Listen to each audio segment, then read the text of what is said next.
మంచిది పిల్లరా,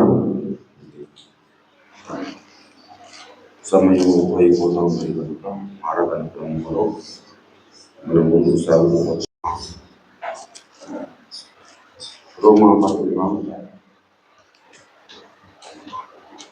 13వ అధ్యాయము చివరి వచనం చదువుతున్నాను.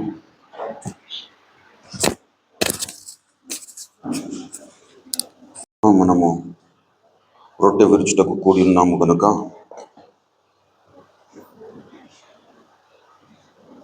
నా శరీరమును తిని నా రక్తము త్రాగువాడు నిత్య జీవము గలవాడన్నాడు.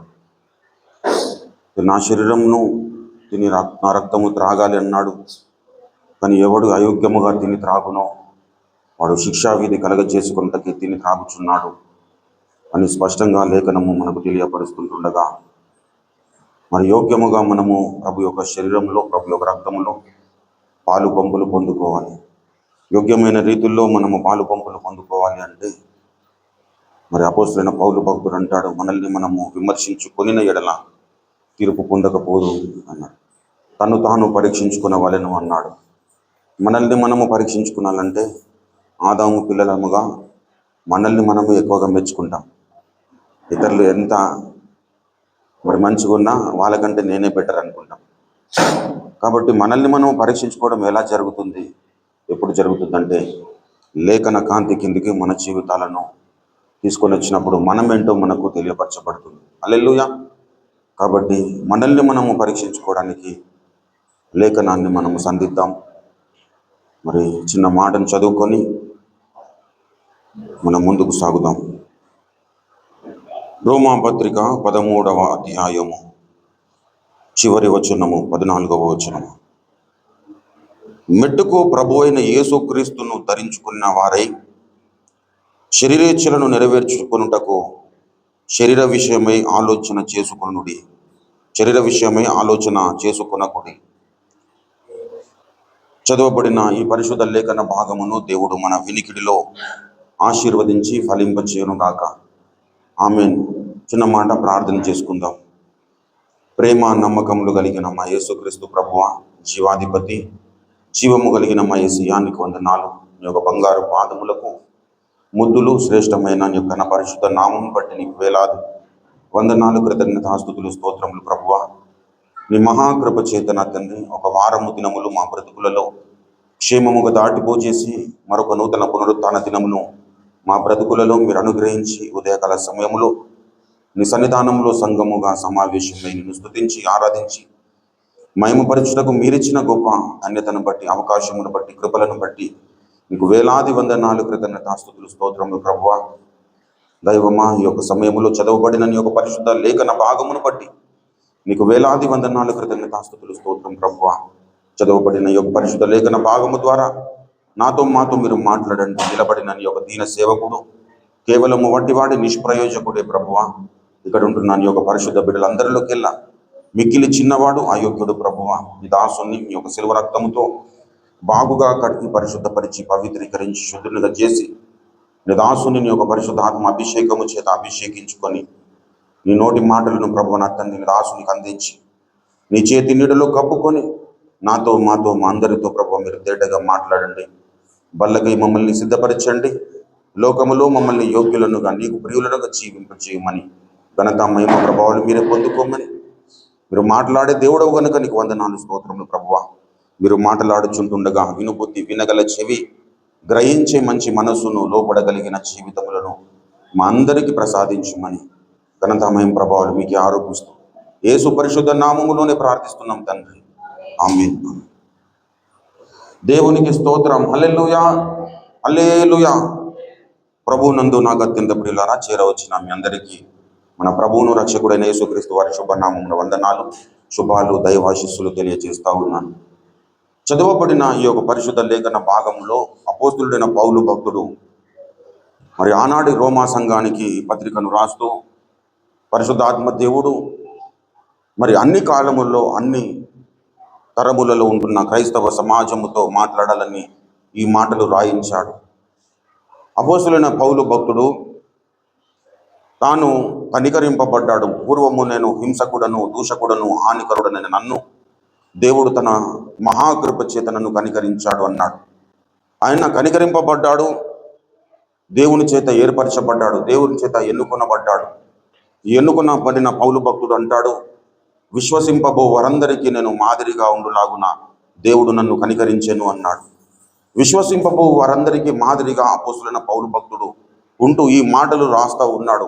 ఏమని అంటే, ప్రియ రోమా సంఘమా, ప్రియ క్రైస్తవ సమాజమా, మెట్టుకు ప్రభువైన యేసుక్రీస్తును ధరించుకున్న వారై మనము క్రీస్తులోనికి బాప్తిస్మము పొందిన మనమందరము క్రీస్తును ధరించుకొని ఉన్నామని మరి పౌలు భక్తుడు చెబుతాడు. దయచేసి గలతీ పత్రికలోనికి మీరు వచ్చినట్లయితే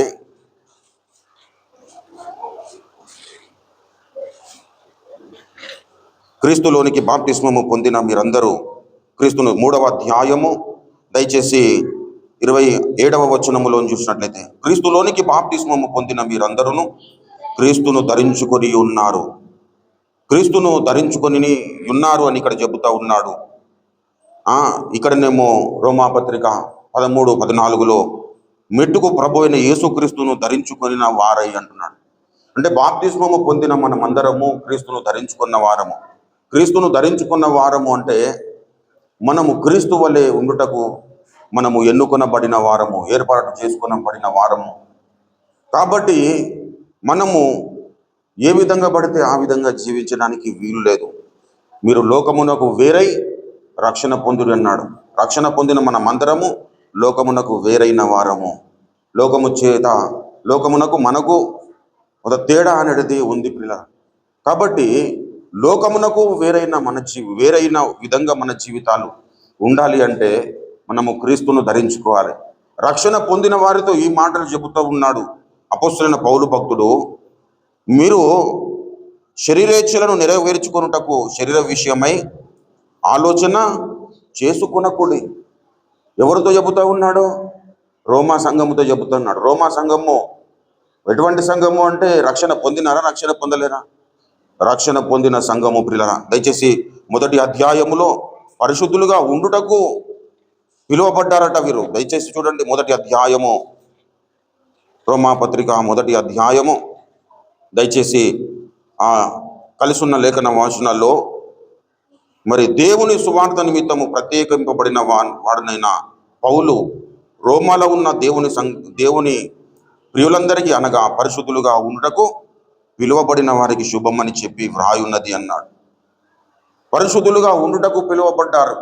రక్షణ పొందిన మనమందరము పరిశుద్ధులుగా ఉండుటకు పిలువబడిన వారము, ఎన్నుకోబడిన వారము. కొరింథీ పత్రికలో కూడా ఆ మాటనే చెబుతాడు. దయచేసి 1 కొరింథీ పత్రిక 1వ అధ్యాయము దయచేసి 2వ వచనములో చూసినట్లయితే, కొరింథీలోనున్న దేవుని సంఘమునకు అనగా క్రీస్తు యేసునందు పరిశుద్ధపరచబడిన వారై పరిశుద్ధులుగా ఉండుటకు పిలువబడిన వారికి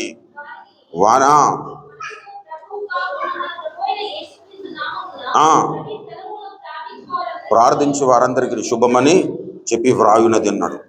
రోమా సంఘము పరిశుద్ధులుగా ఉండుటకు పిలువబడిన సంఘము, కొరింథీ సంఘము పరిశుద్ధులుగా ఉండుటకు పిలువబడిన సంఘము. మనమందరము కూడా పరిశుద్ధులుగా ఉండుటకు పిలువబడిన సంఘం. కానీ ఇక్కడ కొరింథీ సంఘములో చూసినట్లయితే అక్కడ ఒక మాట చెబుతా ఉన్నాడు, పరిశుద్ధపరచబడిన వారై పరిశుద్ధులుగా ఉండుటకు పిలువబడిన వారిని అన్నాడు.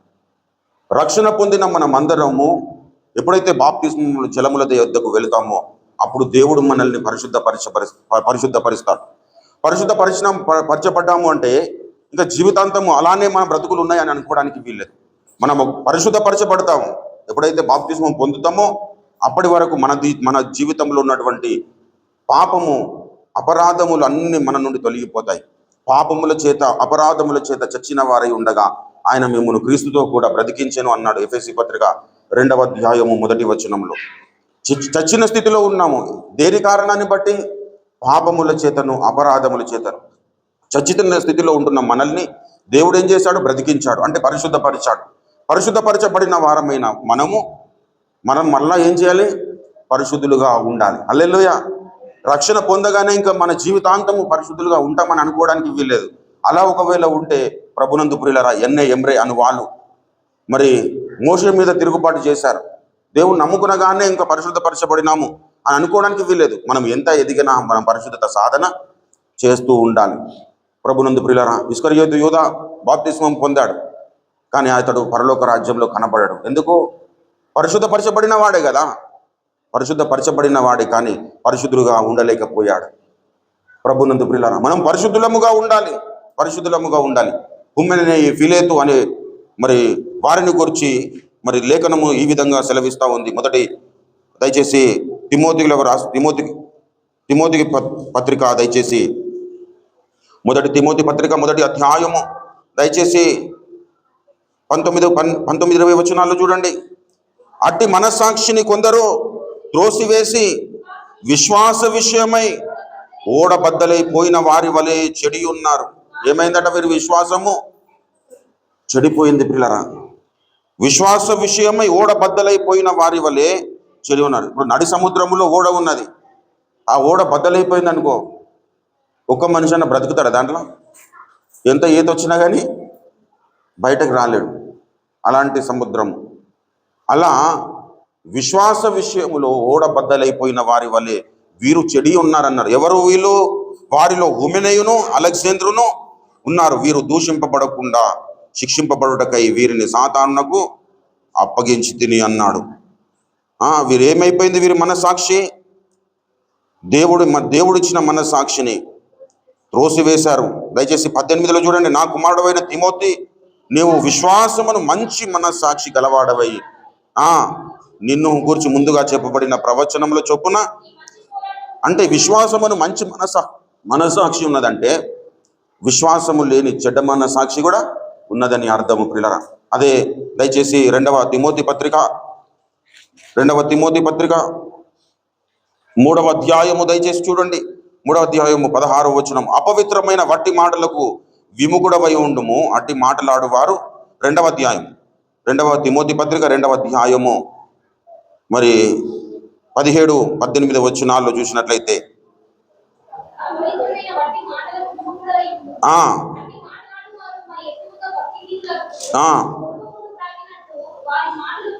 వారిలో హుమెనయును ఫిలేతును ఉన్నారు. వారు ఏం చేస్తున్నారు?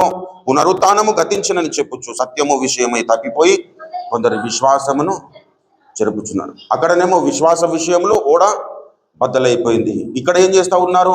పునరుత్థానము గతించనని చెప్పుకొనొచ్చు కొందరు విశ్వాసమును చెరుపుచున్నారు.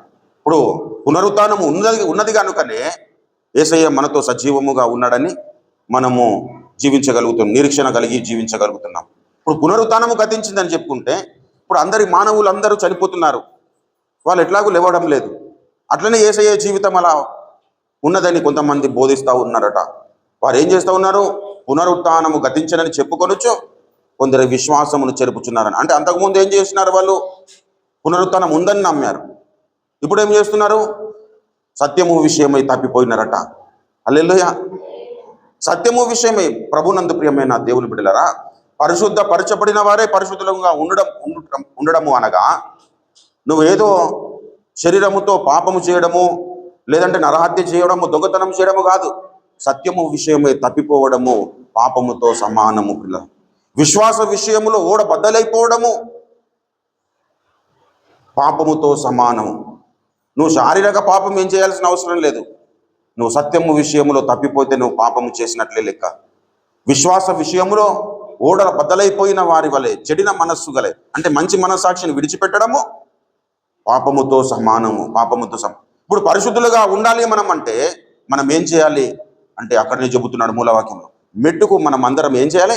క్రీస్తును ధరించుకోవాలి. హల్లెలూయా. క్రీస్తును ధరించుకోవాలి.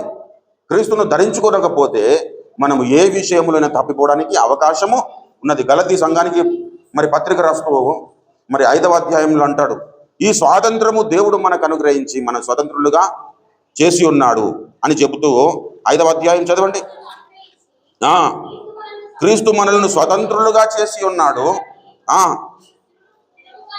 కాబట్టి మీరు స్థిరముగా నిలిచి మరల దాస్యమును కాడి క్రింద చిక్కుకొనకుడి. అంటే ఏం చెప్తున్నాడు?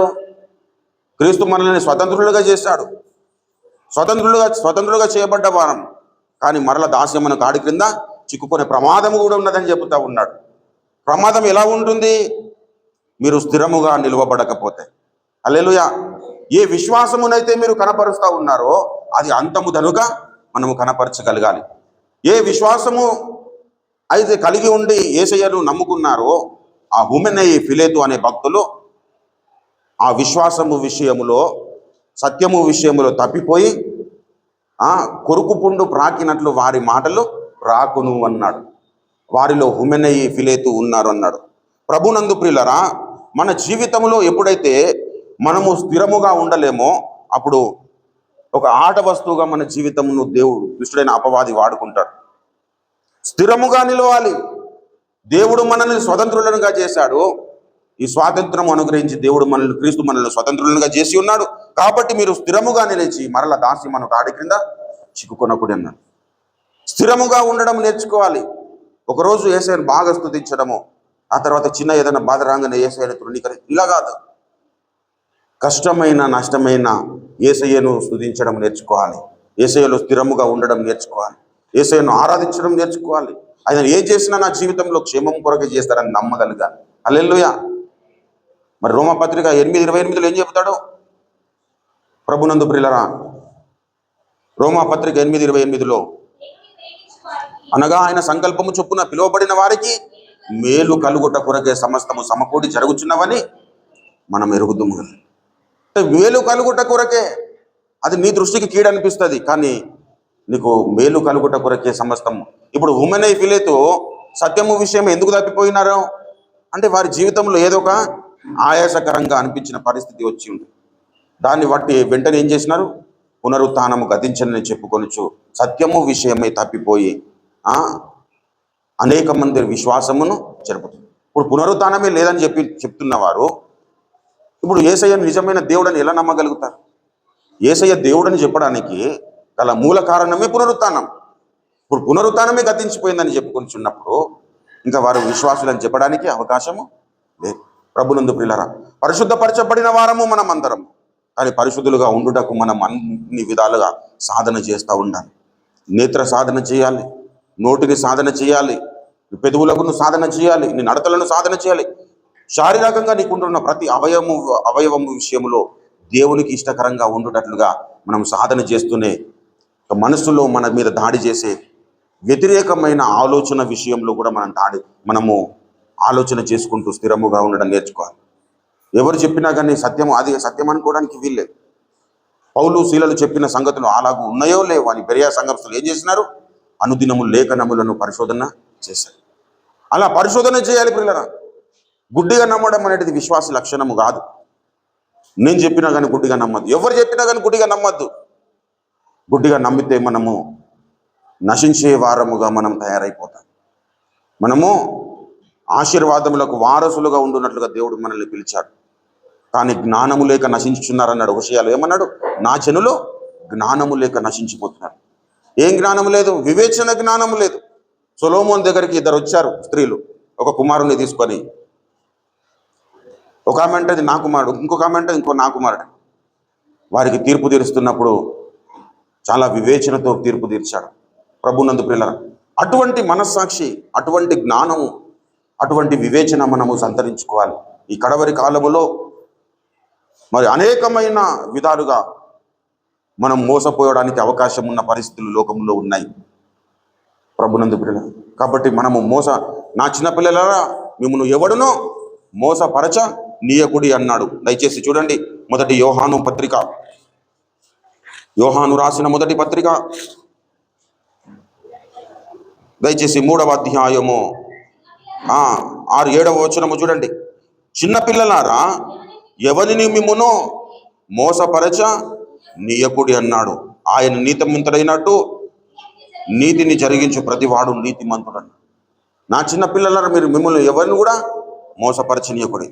మనము విశ్వాస విషయంలో తప్పిపోవడానికి మనల్ని దుష్టుడైన అపవాది మోసం చేస్తారు, పరిస్థితులు మోసం చేస్తాయి. నీకుంటున్నటువంటి ప్రతిదీ నేను మోసం చేయడానికి ప్రయత్నం చేస్తాను. నువ్వు విశ్వాసము విషయంలో పోరాటం చేయకపోతే నువ్వు మోసపోయే ప్రమాదం ఉంది. అపొస్తలుడైన పౌలు భక్తుడు తన అవసాన కాలము సమీపించినప్పుడు ఈ మాటలు చెబుతాడు. నేను మంచి పోరాటమును పోరాడి తిని నా పరుగు కడముట్టించి తిని నా విశ్వాసమును కాపాడుకో. అంటే విశ్వాసమును కాపాడుకోవాలంటే పౌలన్న ముందు ఏం చేశాడు? పోరాటం చేశాడు. మంచి పోరాటం అది. అంటే మంచి పోరాటం ఉన్నదంటే చెడ్డ పోరాటం కూడా ఉన్నాయని అర్థం. ప్రభునందు ప్రియులారా, విశ్వాసము కాపాడుకోవడానికి నువ్వు మంచి పోరాటం చేయాలి.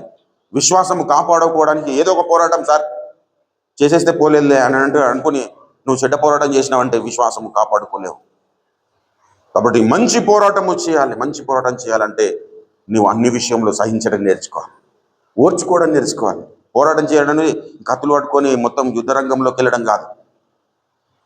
నువ్వు విశ్వాసము కాపాడుకోవాలంటే అనేక విషయాల్లో నీవు తగ్గించుకోవాలి, దీన మనస్సును ధరించుకోవాలి, అహంభావమును విడిచిపెట్టాలి, గర్వమును విడిచిపెట్టాలి, నేను నా అనే స్వార్థమును విడిచిపెట్టాలి. అనేక విధాలుగా నువ్వు సంస్కరింపబడుతూ ఉన్నప్పుడు నువ్వు విశ్వాసమును కాపాడుకోగలుగుతావు. ప్రభునందు ప్రియులారా, తన విశ్వాసమును కాపాడుకోవడానికి పౌలన్న వెన్నుకున్న వాటిని మర్చిపోయాడు. తన విశ్వాసమును కాపాడుకోవడానికి పౌలన్న ఏవేవి లాభకరమో వాటిని పెంటతో సమానంగా ఎంచుకున్నాడు. తన విశ్వాసమును కాపాడుకోవడానికి రాత్రింబవళ్ళు ప్రయాసపడ్డాడు. తన విశ్వాసమును కాపాడుకోవడానికి స్వజనుల వలన ఆపదలు వచ్చాయని దాంట్లో క్షేమకరంగా ఉన్నాడు. అన్యజనుల వలన ఆపదలు వచ్చాయి. దిగంబరిగా ఉన్నాడు, తన విశ్వాసం కాపాడుకున్నాడు. మనకు అలాంటి పరిస్థితులు వచ్చినా కానీ మనము విశ్వాసంలో స్థిరంగా ఉండాలంటే పౌలన్న ఏ విధంగానైతే నడుచుకున్నాడో మనం ఆ విధంగా నడుచుకోవాలి. విశ్వాసంను కాపాడుకోవడానికి పోరాటం చేసిందంటే ఆకలితో పోరాటం చేశాడు విశ్వాసం కాపాడుకోవడానికి. హల్లెలూయా. మనం ఆకలి, ఇంట్లో సరిగా వస్తువులు లేకపోతే ఇంకా దేవుణ్ణి దూషించడము, లేదంటే ఏంది ప్రభువా, అలా ఉండొద్దు పిల్ల. నీకున్నా లేకున్నా ప్రతి పరిస్థితుల్లో నీ విశ్వాసమందు స్థిరుడివి కావాలి. లేకపోతే మరల దాస్యమని కాడి క్రింద చిక్కుకునే ప్రమాదం ఉన్నది. దాస్యమును కాడి క్రిందకి వెళ్ళే ప్రమాదం ఉన్నది. ఈ స్వాతంత్రము దేవుడు మనల్ని అనుగ్రహించి మనల్ని స్వతంత్రులుగా చేశాడు. మనము స్థిరముగా ఉండకపోతే మరల దాస్యమును కాడి క్రిందికి వెళ్ళే ప్రమాదం ఉన్నదని చెబుతున్నాడు. అదే గలతీ పత్రికలో ఇంకొక మాట చెబుతాడు. దయచేసి 5వ అధ్యాయము 13వ వచనము చూడండి. సహోదరులారా, మీరు స్వతంత్రులుగా ఉండుటకు పిలువబడితిరి. అయితే ఒక మాట, ఆ స్వాతంత్రము శారీర క్రియలకు హేతువు చేసుకొనక. దేవుని నామానికి స్తుతి కలుగును గాక. మనకి ఇవ్వబడిన స్వాతంత్రమును శారీర క్రియలకు, మనము శరీర ఇచ్చలను నెరవేర్చుకోవడానికి మనము వినియోగపరచడానికి కాదు. ఆయన మనల్ని పవిత్రపరిచింది దేనికి? పరిశుద్ధులుగా ఉండడానికి మనల్ని పవిత్రపరిచాడు. పవిత్రపరచబడిన మనం అందరము ఎలా జీవించాలి అంటే దేవుడిచ్చిన స్వాతంత్రమును అన్ని విధాలుగా మనకు ఉపయోగకరంగా వాడుకోవాలి. మన స్వలాభము కొరకు కాదు, దేవుని మెప్పు కొరకు మనం వాడుకోవాలి. దేవుని ఎదుటకు వెళ్ళినప్పుడు మనము దేవుడు మనల్ని నా ప్రియ కుమారుడని పిలవగలగాలి. అలా జీవించాలి అంటే ఆ స్వాతంత్రము మనము శారీరక క్రియలకు హేతువు చేసుకొనద్దు. దేవుడు ఎట్లాగో స్వాతంత్రం ఇచ్చేశాడు, నా పాపములను అడిగినాడు కాబట్టి ఇంకా మరలా నేను పాపం చేస్తాను అనుకుంటే, దేవుడు మన యేసయ్య గొర్రెలకు మంచి కాపరి ఏం చేస్తారు? మన గొర్రెల కొరకు ప్రాణం పెడతారన్నాడు. మన కొరకు ప్రాణం పెట్టిన యేసయ్య నా గొర్రెలు నా స్వరము వినును అన్నాడు. హల్లెలూయా. మనము దేవుని స్వరమును వినాలి. దేవుని స్వరమును వినాలి. నువ్వు అలా చేయొద్దు అంటే అలా చేయకుండా ఉండడానికి నువ్వు అనునిత్యము ప్రయాసపడుతూ ఉండాలి. ప్రయాసపడకుండా ఉట్టిగానే ఏదో ఒక పదవి వచ్చినట్టుగా దేవుని కుమారుడిని అనిపించుకోవడానికి మనకు యోగ్యత ఉండదు పిల్లలు. దేవుని కుమారులము కుమార్తెలము అనిపించుకోవాలంటే మనము ఆయన స్వరమునకు అన్ని విధాలుగా లోపడాలి. అన్ని విధాలుగా మనము దేవుని కొరకు ప్రయాసపడుతూ ఉండాలి. దేవునికి ఇష్టలుగా ఉండడానికి మనం ఏం చేయాలంటే యేసుని ధరించుకోవాలంతే. యేసు నామము ధరించగానే మనసు మారి నూతన మగును. యేసు నామము ధరించగానే మనసు మారి నూతన మగును. భేదమేమియు లేదెవ్వరికి, భేదమేమియు నాదుని ధరించి నాదుని ధరించి పైనున్న ఆకాశమందునా క్రిందున్న భూలోకమందునా లేదు ఏనా మమున రక్షణ, లేదు పాపడి మోచన, లేదు పాపడి మోచన. పైనున్న ఆకాశమందునా. హల్లెలూయా. ఏ నామమున రక్షణ లేదు. మన మనస్సు మారిపోతుంది, నూతనం అవుతుంది. ఎప్పుడు? యేసయ్యను మనం ధరించుకున్నప్పుడు. పైన కనబడేది మనము కాదు బిడ్డ. అందుకే పౌలు అంటాడు, నేను క్రీస్తుతో కూడా సిలువ వేయబడి ఉన్నాను, ఇకను జీవించువాడని. ఆ అనుభవంలో బ్రతుకుతున్న క్రైస్తవులు ఎంతమంది అండి? దేవుడు తన ప్రాణము పెట్టునంతగా మనల్ని ప్రేమించాడు. మన కొరకు సిలువలో బలి అయినాడు, గాయపరచబడ్డాడు, అవమానాలను ఎదుర్కొన్నాడు, పిడిగుద్దులు తిన్నాడు, ఉమ్ము వేయించుకున్నాడు, కొరడా దెబ్బలు తిన్నాడు, ఒళ్ళంతా దున్నపడ్డాడు. దేని కొరకు తెలుసా? మనము పరిశుద్ధంగా ఉండడానికి, మనము నిత్య మోక్ష రాజ్య వారసులము కావడానికి ఆయన ముళ్ళ కిరీటమును ధరించాడు. అన్ని విధాలుగా తను తాను అప్పగించేసుకున్నాడు. కానీ మనం ఏం చేస్తాం తెలుసా? మనం అన్ని విధాలుగా దేవునికి ఇష్టకరంగా ఉండాలని బ్రతకం. అన్ని విధాలుగా మనము దేవునితో మమేకమై ఉండాలని దేవుడు మన కొరకు తను తాను అప్పగించుకున్నాడు. మనం ఇంకా యేసయ్యను సపరేట్ చేస్తూనే ఉంటాం మన నుండి. యేసయ్య నన్ను చూస్తలేడు కదా, యేసయ్య నన్ను గమనిస్తలేడు కదా, యేసయ్య నా మాటలు వింటలేడు కదా అని అనేకమైన మాటలు మాట్లాడిస్తాం ప్రభునందు ప్రియులారా. కానీ దావీదు భక్తుడు అంటాడు, నేను కూర్చుండుట, నేను లేచుట నీకు తెలియదు. నా మాటలు నా నోటికి రాకమునిపే అవి నీకు పూర్తిగా తెలిసి ఉన్నావు అంటాడు. ప్రభునందు ప్రియులారా, రక్షణ పొందిన మనమందరం ఇవ్వలేనంత, వెలకట్టలేనంత ఉన్నతమైన రక్తము చేత మనము విమోచింపబడిన మనమందరము సిలువ వేయబడినట్టుగా మనం బ్రతకాలి. నేను క్రీస్తుతో కూడా సిలువ వేయబడ్డాను. అలా బ్రతకలేకపోతున్నారు కాబట్టి సమాజంలో ఇంకా చెడు విస్తరిస్తూ ఉంది. కుటుంబాలలో అనైక్యత, కుటుంబాలలో గొడవలు, ఎన్నో విధమైన పరిస్థితులు. కారణం ఏంటంటే క్రీస్తును ధరించుకోకపోవడం. నువ్వు పరిశుద్ధునిగా తీర్చబడకపోవడానికి, శారీర క్రియలను నెరవేర్చుకోవడానికి నువ్వు క్రీస్తును ధరించుకున్నావు. క్రీస్తును ధరించుకున్నట్లయితే ఇతరులతో అన్య భాషలతో ఏ విధంగా అన్యంతో ఎలా మాట్లాడతావు? లోకస్తులాగా ఎలా మాట్లాడతావు? నువ్వు క్రీస్తును ధరించుకున్నావు. క్రీస్తును ధరించుకున్న వ్యక్తి అయితే నువ్వు ఎలా నీ శరీరంతో ఇతరులను గణపరుస్తావు.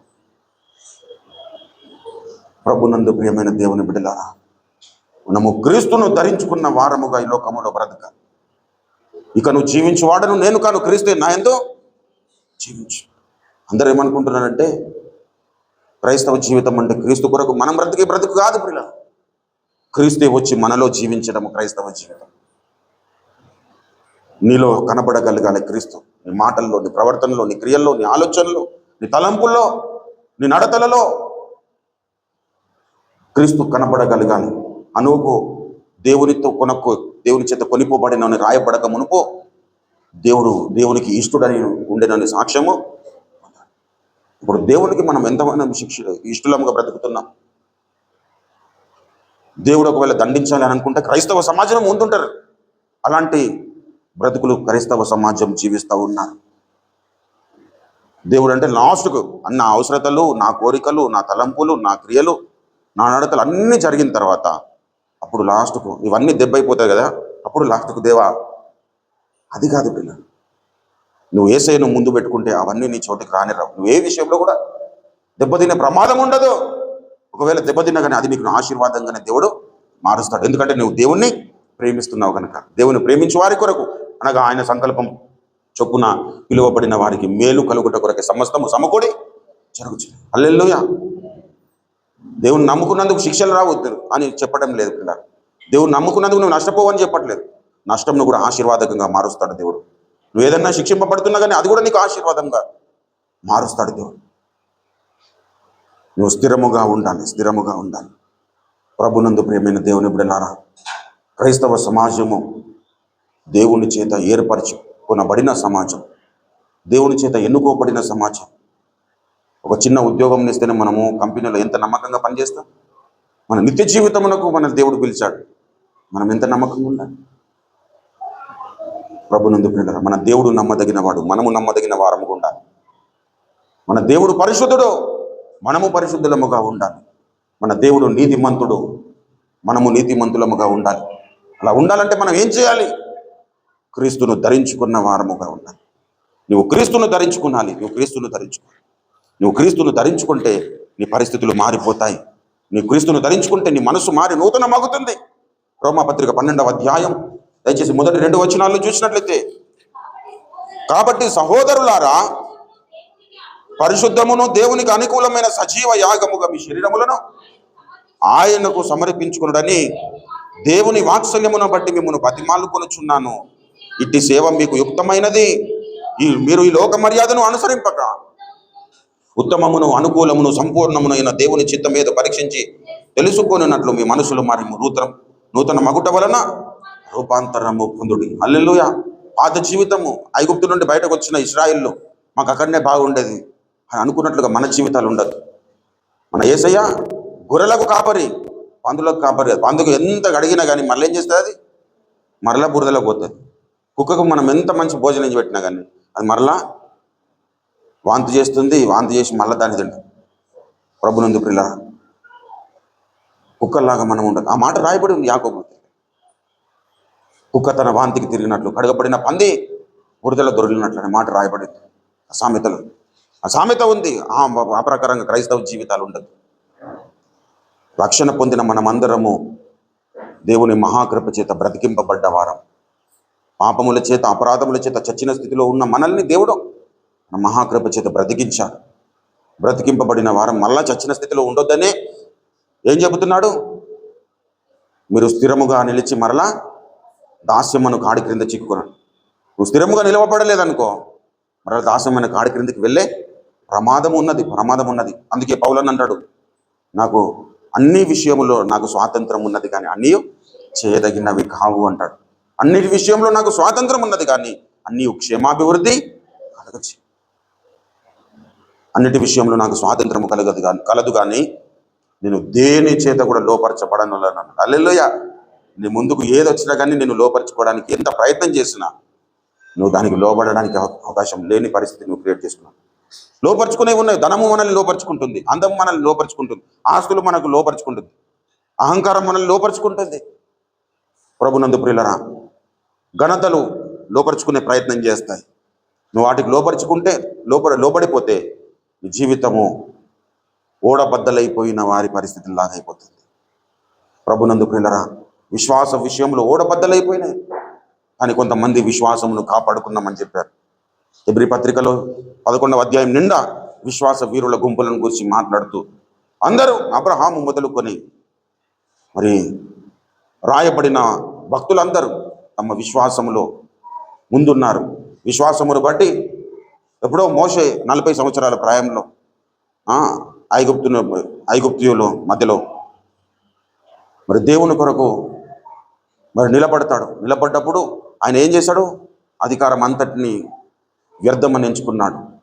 మోషే పెద్దవాడైనప్పుడు ఐగుప్తు ధనము కంటే క్రీస్తు విషయమైన నింద గొప్ప భాగ్యమని ఎంచుకొని అల్పకాలపు పాపభోగములను అనుభవించకుండా కంటే క్రీస్తు విషయమై నింద అనుభవించడం గొప్ప భాగ్యమై.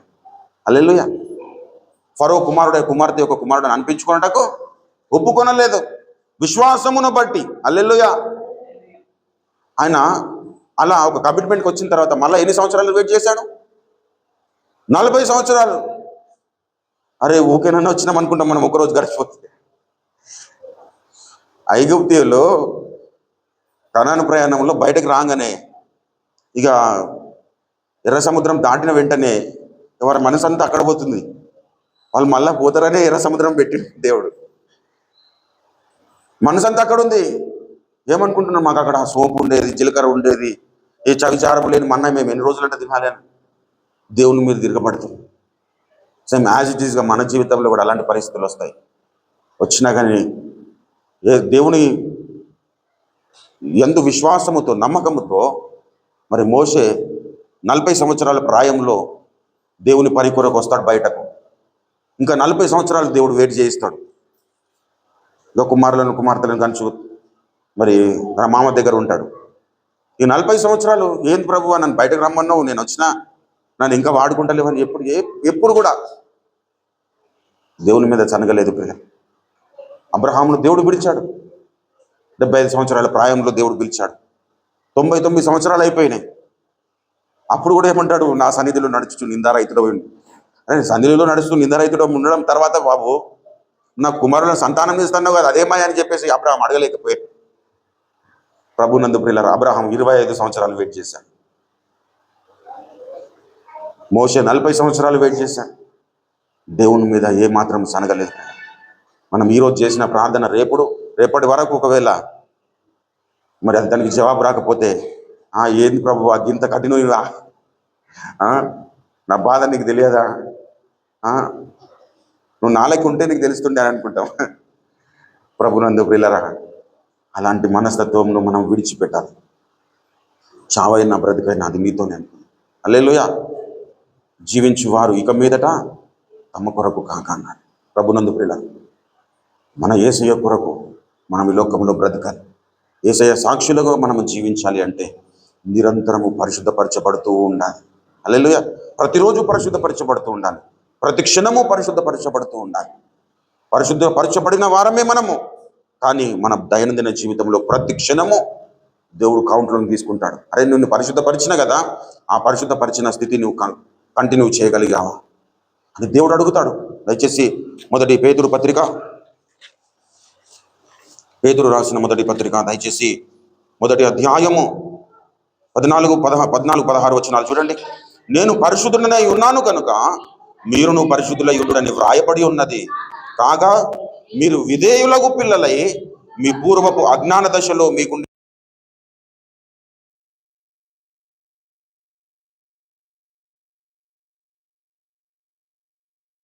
ప్రవర్తన యందు పరిశుద్ధులై ఉన్నాడు. మనం ఎలా ఉండాలి? సమస్త ప్రవర్తన అంటే నువ్వు ఏ కార్యాలు విషయంలో పరిశుద్ధతను కనపరచాలి. నువ్వు చేస్తున్న ఉద్యోగంలో పరిశుద్ధత కనపరచాలి. నీ నడకల్లో పరిశుద్ధత కనపరచాలి. నువ్వు చేస్తున్న బిజినెస్లో పరిశుద్ధత కనపరచాలి. నీ కుటుంబంలో పరిశుద్ధత కనపరచాలి. నీ భార్య విషయంలో, నీ భర్త విషయంలో, నీ పిల్లల విషయంలో, ఇంకా అన్ని సమస్త విషయాలు ఉదయకాలం మొదలుకొని మరణాలు పడుకొని లేచేంత వరకు, మరలా ఉదయం వరకు నువ్వు నిత్యము దేవుని దృష్టికి పరిశుద్ధత కనపడే విధంగా జీవించాలి. సమస్త ప్రవర్తన యందు పరిశుద్ధులై ఉండుడి అంటాడు. సమస్త ప్రవర్తన అంటే అన్ని పరిస్థితుల్లో పరిశుద్ధత కనపడాలి. ఇలా కనపరచాలంటే మనము ఒకటే మార్గం క్రీస్తుని ధరించుకోవాలి. అలాగే మనం సాధన చేస్తే మనము సక్సెస్ కాదు, ఆయన క్రీస్తుని ధరించుకుంటే మన సక్సెస్ కాదు. ఎందుకంటే మనలో ఉన్న పాప నియమం రోమపత్రిక 8వ అధ్యాయంలో చెబుతారు. మేలైనది చేయవలనన్నా కోరిక నాకు కలదు, కానీ అలా చేయడం నాకు కలగడం లేదు అంటాడు. దయచేసి రోమపత్రిక 8వ అధ్యాయము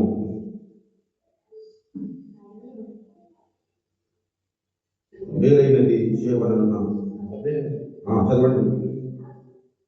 నా శరీరము మంచిదేమీ రుచిపోలేని మేలైనది చేయవలని కోరిక నాకు కలుగుతున్నది, దానిని చేయడం నాకు కలగట్లేదు.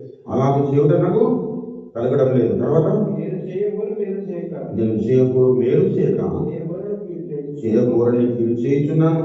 నేను కోరిన దానిని చేసినే కదా, దాన్ని చేయనది నా ఎదురు పాపమే కానీ నేను కాదు. మేలైనది చేయవలన్న కోరిక ఉన్నది, నేను అలా చేయుట. 7వ అధ్యాయము 18 నుంచి చదివినది కనపడు. కాబట్టి మేలు చేయకూరు నాకు కీడు చేయుట కలుగుతున్నదని ఒక నియమము నాకు కనబడుచున్నదని 21లో చెబుతున్నాడు. ప్రభునందు 23లో చెబుతాడు, వేరొక నియమము నా అవయవంలో ఉన్నట్టు నాకు కనబడుతున్నది. అది నా మనస్సునందున్న ధర్మశాస్త్రముతో పోరాడుతూ నా అవయవంలో ఉన్న పాప నియమమునకు నన్ను చెరపట్టి లోపరుచుకున్నది. అయ్యో, నేను ఎంత దౌర్భాగ్యుడనైతే, దౌర్భాగ్యం ఏంటి? మరణములకు నాకు శరీరము నుండి నన్ను ఎవడు మేలైనది చేయాలనుకుంటాం, కానీ కీడునే చేస్తాం. ఎందుకంటే మనకు ఒక పాప నియమం ఉన్నది.